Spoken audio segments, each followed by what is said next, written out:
चला तर प्रेक्षक हो, आज आपण हिरव्या मिरचीची सुकी बटाट्याची भाजी बनवणार आहे.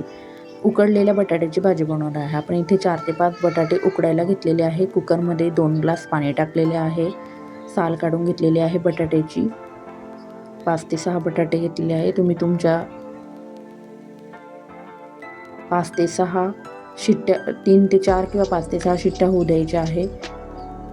इथे आपण कढई ठेवून घेतली आहे. कढईमध्ये जिरे मोहरी टाकून घेतलेली आहे. हिंग टाकलेला आहे. हिंग चांगला तडतडू लागल्यानंतर त्यामध्ये आपण कांदा टाकून घेणार आहोत. बारीक कांदा चिरून घेतलेले आहे 2. जितका आपण कांदा चांगला टाकू बटाट्याच्या सुक्या भाजीमध्ये तितकी भाजी चांगली होते. 4 ते 5 कढीपत्त्याची पाने टाकलेली आहे. कांदा चांगला परतवून घ्यायचा आहे.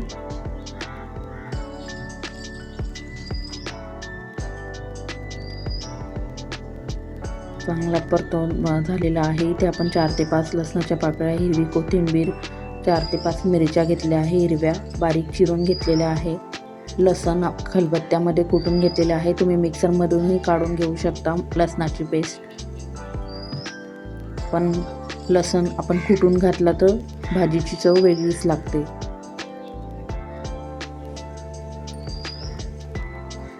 मिरच्या आणि कांदा चांगला होऊ द्यायचा आहे.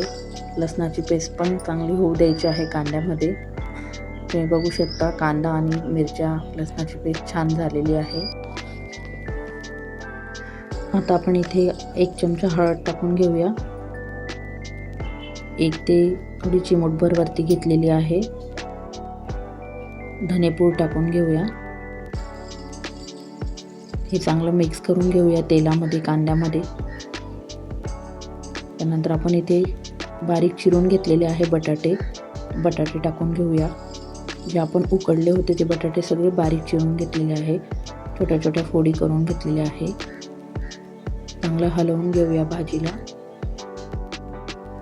तुम्ही बघू शकता किती छान भाजी झालेली आहे. याला आपण जास्त हलवणार नाही आहोत, कारण जास्त हलवल्याने बटाटे मॅश होऊन जातात. आपल्याला इथे बटाट्याच्या चांगल्या फोडी ठेवायच्या आहेत, तर आपण जास्त हलवणार नाही आहोत भाजी.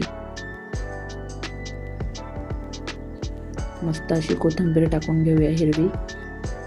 तुम्ही बघू शकता भाजीचा कलर आणि कोथिंबीरने किती छान दिसत आहे भाजी.